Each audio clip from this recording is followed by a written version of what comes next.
देखिए बच्चों, तो आज के इस लेक्चर के अंदर हम डिस्कस करने जा रहे हैं वेक्टर फ्लक्स के बारे में। तो किसी भी वेक्टर फिजिकल क्वांटिटी के फ्लक्स को हम कैसे डिफाइन करते हैं और फ्लक्स क्या होता है, फ्लक्स हमें क्या इंफॉर्मेशन प्रोवाइड करता है, तो ये जो सारा नॉलेज है हम आज इस लेक्चर के अंदर लेने जा रहे हैं।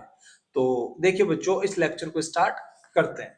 तो सबसे पहले जो हमारे पास जो फ्लक्स होता है वो किसको रिप्रेजेंट करता है, देखो मैं लिख देता हूं यहाँ पे the flux the flux the flux represent the flux the flux represent number of field lines number of field lines passing number of field lines passing perpendicular to surface passing perpendicular to surface. It's denotes by its denote by symbol it's denote by symbol phi denotes by symbol phi। अब देखो हमारे पास जो flux होता है वो क्या होता है। सपोज कि आपके पास ये एक सरफेस है, जैसे मान लीजिए मैं डायग्राम बना लेता हूं एक मेरे पास ये एक सरफेस है, ये देखिए यहां से मेरे पास ये एक सरफेस है, दिस इज द सर्कल, ये दिस इज द सर्कल।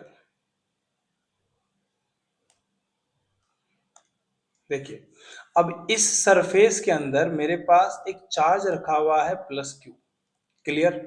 अब ये जो चार्ज प्लस क्यू है यहां से इससे नंबर ऑफ फील्ड लाइंस क्या करेगा, आउटवर्ड करेगा। नंबर ऑफ फील्ड लाइंस इससे क्या होंगी, आउटवर्ड होंगी। हमें पता है ट्वेल्थ क्लास में आप लोगों ने सबने पढ़ा है कि जो पॉजिटिव चार्ज होता है इससे फील्ड लाइंस प्रोड्यूस होती हैं।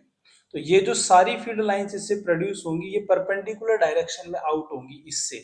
तो ये जो हमारे पास सरफेस है, तो इस सरफेस के रेस्पेक्ट में, इस वाली सरफेस के रेस्पेक्ट में जो फ्लक्स होगा हमारे पास क्या होगा, फ्लक्स होगा। इस सरफेस के रेस्पेक्ट में ये जो चार्ज प्लस क्यू है इसके लिए जो फ्लक्स होगा, ये फ्लक्स किसको रिप्रेजेंट करेगा, इन नंबर ऑफ फील्ड लाइंस को रिप्रेजेंट करेगा। ये जो हमें फील्ड लाइंस दिख रही है, ये जो हमें field lines in number of field lines को रिप्रेजेंट करेगा। तो हमारे पास बच्चों हम फ्लक्स के फॉर्मूले यानी डेफिनेशन के अकॉर्डिंग लिख सकते हैं, जो फ्लक्स होता है, flux is equal to number of field lines, number of field lines कौन सी, पर जो परपेंडिकुलर डायरेक्शन में है, मल्टीप्लाई किसके साथ, सरफेस एरिया के साथ। Number of field lines multiply किसके साथ, सरफेस एरिया के साथ, सरफेस एरिया के साथ। तो देखो ये हमारे पास फ्लक्स का फॉर्मूला होता है बच्चों, ये फ्लक्स का फॉर्मूला होता है। तो यहां से ये हमारे पास फ्लक्स का फॉर्मूला बन गया। तो इसको मैं बॉक्स में बंद कर देता हूं, this is the formula of flux, ठीक है। तो ये हमारे पास फ्लक्स का फॉर्मूला बन गया। तो number of field lines passing through, अगर ये हमारे पास ये एक सरफेस है, इसके परपेंडिकुलर डायरेक्शन में जितनी फील्ड लाइंस पास होंगी वो फ्लक्स को रिप्रेजेंट करेंगी, किसको रिप्रेजेंट करेंगी, फ्लक्स को रिप्रेजेंट करेंगी। चाहे वो इनकमिंग फील्ड लाइंस हो चाहे आउटगोइंग फील्ड लाइंस हो। नेगेटिव चार्ज के लिए ये जो इलेक्ट्रिक फील्ड लाइंस है ये इनकमिंग होगी, और पॉजिटिव चार्ज के लिए ये जो फील्ड लाइंस है ये आउटगोइंग्स होती है। तो किसी भी सरफेस से परपेंडिकुलर डायरेक्शन में जितनी फील्ड लाइंस पास होती हैं उसे हम वेक्टर फ्लक्स से रिप्रेजेंट करते हैं, उसे फ्लक्स से रिप्रेजेंट करते हैं। अब देखो इसको हम एक एग्जांपल, थोड़ा सा और आगे इस एग्जांपल को बढ़ाते हैं। तो इस एग्जांपल को बढ़ाने के साथ देखिए, अब देखो हमारे पास ये हमारे पास फ्लक्स का फॉर्मूला बन गया। तो देखो भाई बच्चों, अब यहां पर मैं क्या करता हूं, यहां से एक सरफेस बनाता हूं मैं, ये रही, ये रहा, ठीक है। ये एक सरफेस है हमारे पास, एक सरफेस है, ये रहा, देखिए हमारे पास ये एक सरफेस है, ये मैंने बना लिया एक सरफेस, ठीक है। अब इस सरफेस से होता क्या है कि हमारे पास जो इलेक्ट्रिक फील्ड है वो इस डायरेक्शन में चल रहा है, ये हमारे पास इलेक्ट्रिक फील्ड का डायरेक्शन है, ठीक है। अब इस सरफेस पर इलेक्ट्रिक फील्ड का जो डायरेक्शन है हॉरिजॉन्टल से, ये जो इलेक्ट्रिक फील्ड है हॉरिजॉन्टल से, ये जो इलेक्ट्रिक फील्ड है ये कितना एंगल बना रहा है बच्चों, थीटा एंगल बना रहा है। और इस डायरेक्शन में क्या चला जाएगा इसका, इस डायरेक्शन में हमारे पास इस सरफेस का एरिया वेक्टर हो जाएगा क्या, एस वेक्टर। तो यहाँ पर ये ई वेक्टर इस सरफेस से थीटा एंगल पर है, तो इधर जो इसका कंपोनेंट आएगा बच्चों, हमारे पास इसका कंपोनेंट आएगा ई कॉस थीटा। कौन सा कंपोनेंट आएगा, ई कॉस थीटा। और इधर जो कंपोनेंट आएगा हमारे पास, इसका कंपोनेंट आएगा ई साइन थीटा। तो फ्लक्स की डेफिनेशन के अकॉर्डिंग अगर हम इसको रिप्रेजेंट करें तो flux phi is equal to, इसको फाई से रिप्रेजेंट करते हैं नॉर्मल फील्ड लाइंस, किसके रेस्पेक्ट में, सरफेस के नॉर्मल फील्ड लाइंस।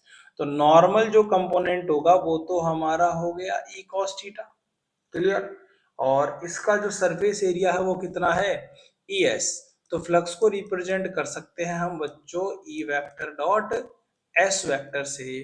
तो हमारे पास फ्लक्स के रिप्रेजेंटेशन के लिए ये सब चीजें हैं।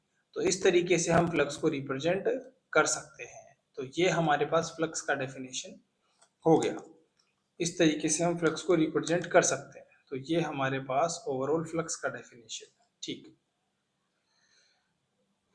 क्लियर, ठीक है। ये हमारे पास इक्वेशन नंबर 1। तो फ्लक्स को रिप्रेजेंट करने के लिए हमारे पास ओवरऑल ये तरीका होता है। तो जो नॉर्मल इलेक्ट्रिक फील्ड हो या फिर कोई सा भी वेक्टर फील्ड हो, उसका सरफेस के रेस्पेक्ट में नॉर्मल कंपोनेंट को अगर हम उस सरफेस के एरिया से मल्टीप्लाई कर देंगे तो हमारे पास फ्लक्स निकलकर आ जाता है। तो फ्लक्स निकलकर हमारे पास इजीली इस तरीके से हम फ्लक्स को निकाल सकते हैं। अब देखो आगे इसको डिस्कस करते हैं। ये तो हो गया इसका कंप्लीट फॉर्म। अब आगे इसको, जो ये जो फ्लक्स है हमारे पास, इस फ्लक्स को हम इंटीग्रल फॉर्म में डिफरेंशिएशन करते हैं। तो देखो इन इंटीग्रल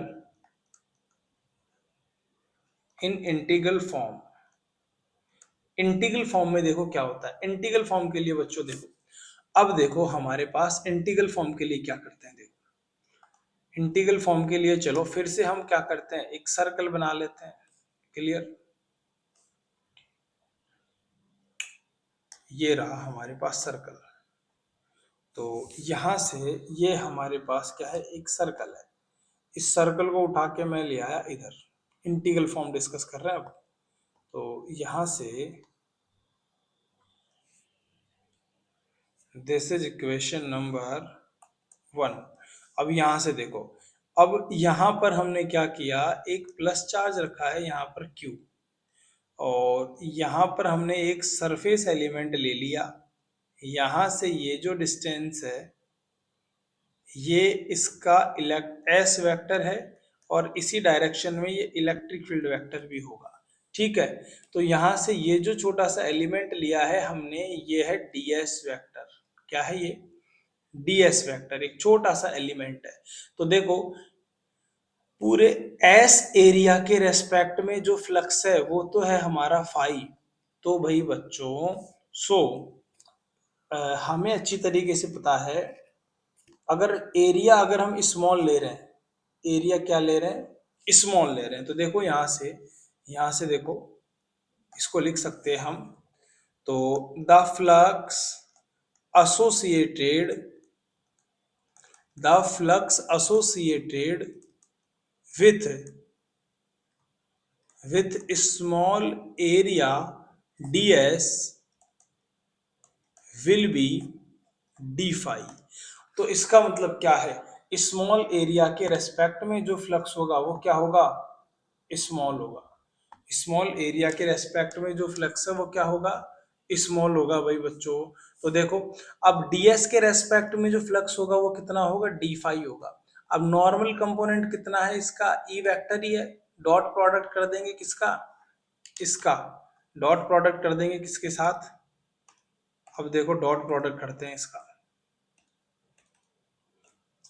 देखिए डॉट प्रोडक्ट करते हैं यहां से, देखो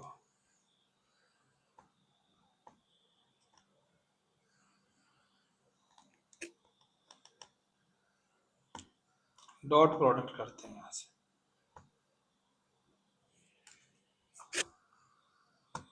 देखिए डॉट प्रोडक्ट कर देते हैं एक बार, किसके साथ, डी एस के साथ। देखो d phi is equal to, इसको सही तरीके से लिखता हूं, स्मॉल एरिया कितना है डी एस। अब इस सरफेस से नॉर्मल कंपोनेंट आ रहा है, इसको कर दिया किसके साथ, डी एस के साथ। तो यहां से d phi is equal to हम लिख सकते हैं ई कॉस थीटा ds। तो इसका इंटीग्रेशन अगर हम करेंगे बच्चों, तो इंटीग्रेशन करने पर d phi is equal to integration E cos theta ds। तो ये तो बन गया phi is equal to integration E dot ds। इस तरीके से हम इसको लिख सकते हैं। तो हमारे पास इंटीग्रल फॉर्म के अंदर तो ये फॉर्मूला बनकर आता है, इंटीग्रल फॉर्म के अंदर तो ये फॉर्मूला बनकर आता है, और कंप्लीट फॉर्म के अंदर हमारे पास ये जो ऊपर वाला फॉर्मूला है, ये जो ये वाला ये बन के आता है। तो ये देखो आपको दो फॉर्मूले दिख रहे होंगे। तो ये जो फॉर्मूला है हमारे पास, ये तो कंप्लीट फॉर्म में आता है, और ये जो फॉर्मूला है ये इंटीग्रल फॉर्म में आता है। क्लियर है। अब देखो फ्लक्स कब मैक्सिमम होगा, कब फ्लक्स मिनिमम होगा, और फ्लक्स कब जीरो होगा, उन केसेस को हम एक बार स्टडी कर लेते हैं। तो फ्लक्स का डेफिनेशन आपको समझ में आ गया ऑलमोस्ट। अब देखो, अब मैं आप लोगों के पास एक सुपर सा एग्जांपल देता हूं। सुपर सा एग्जांपल कुछ ऐसे है, आपके पास एक रिवर है, क्या है, रिवर है। उस रिवर में क्या फ्लो कर रहा है, वाटर फ्लो कर रहा है। उस रिवर में क्या फ्लो कर रहा है बच्चों, वाटर फ्लो कर रहा है। तो देखो वाटर कैसे फ्लो कर रहा है, देखो अब वाटर फ्लो कर रहा है तो देखो यहाँ पे ये हमारे पास रिवर का डायरेक्शन है, इस डायरेक्शन में ये रिवर फ्लो कर रही है, ये कर रही रिवर किसके साथ, v वेलोसिटी के साथ। अब इसके अंदर हमने एक सरफेस को रख दिया ऐसे। अब सरफेस का जो सरफेस एरिया है वो तो होगा परपेंडिकुलर इस डायरेक्शन में, वेलोसिटी इधर है। तो इस केस में दोनों के बीच में थीटा कितना है, थीटा 90 डिग्री है। तो इस केसेस में जो फ्लक्स आएगा वो हो गया वी ए, इस केसेस में जो फ्लक्स आएगा वो हो गया V cos theta, V cos theta multiply S. तो यहाँ पर थीटा 90 डिग्री है, तो फाई का वैल्यू कहाँ पर 90 पर कितना होता है, जीरो। तो इस केसेस में फ्लक्स कितना हो गया, जीरो हो गया बच्चों। अब इस केसेस में फ्लक्स जीरो हो गया, इसका मतलब क्या है, इस ये जो केस आपको दिख रहा है इसमें जो फ्लक्स है वो जीरो हो गया। इसका मतलब क्या है, इसका मतलब है, इसका मतलब देखो क्या है, देखो इसका मतलब है कि ये जो रिवर है ये ऐसे फ्लो कर रही है। अगर रिवर फ्लो कर रही है ऐसे, और हमने ऐसे ही इसके अंदर रख दिया, तो वो जो सरफेस है उससे कोई भी वाटर फ्लो नहीं करेगा। मतलब जब तक वाटर फ्लो नहीं कर रहा है, जो फ्लो होने की कंडीशन हमें नहीं दिख रही है, तो इसका मतलब फ्लक्स क्या है, जीरो है।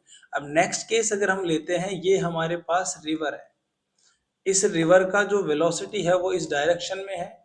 अब इसके अंदर हमने इसको ऐसे इस डायरेक्शन में इस तरीके से इसमें एक सरफेस को रखा, तो अब इसका एरिया वेक्टर भी इधर ही है, और ये जो वेलोसिटी है ये भी इधर ही है। तो यहाँ पर सरफेस हो जाएगा v vector dot s vector, ऐसे निकाल लेंगे। तो यहाँ पर डॉट प्रोडक्ट आएगा, तो ये हो गया वी एस कॉस थीटा। अगर थीटा अगर हम यहाँ पर अप्लाई करेंगे, थीटा इज 0 डिग्री, और कॉस 0 डिग्री का वैल्यू होता है कितना, 1। तो इस केसेस में जो फ्लक्स आएगा बच्चों वो हमारे पास आ जाएगा कितना, Vs। ये क्या होगा, मैक्सिमम फ्लक्स होगा। अब मैक्सिमम फ्लक्स होने का मतलब क्या है कि जितना वाटर उस डायरेक्शन में फ्लो कर रहा है, जितना उस एरिया के कांटेक्ट में आ रहा है, वो पूरा वाटर किससे, पूरा वाटर इससे इससे किधर हो रहा है, आउट जा रहा है, पूरा वाटर इस सरफेस में से इधर जा रहा है। तो किसी भी सरफेस से जो फील्ड लाइंस है उनके इनकमिंग या आउटगोइंग होने को हम फ्लक्स से रिप्रेजेंट करते हैं। और जो फ्लक्स का फॉर्मूला होता है हमारे पास, number of field lines perpendicular multiply surface area. तो इस तरीके से हम वेक्टर फ्लक्स को डिफाइन करते हैं। तो हमारे पास वेक्टर फ्लक्स को डिफाइन करने के लिए, एक तो हमारे पास ये रहा इक्वेशन, और एक वेक्टर फ्लक्स को डिफाइन करने के लिए जस्ट इसके ऊपर हमने लिखा है एक ये रहा इक्वेशन, ठीक है। तो ये चीजें कुछ इंपॉर्टेंट है। तो इस तरीके से हम किसी भी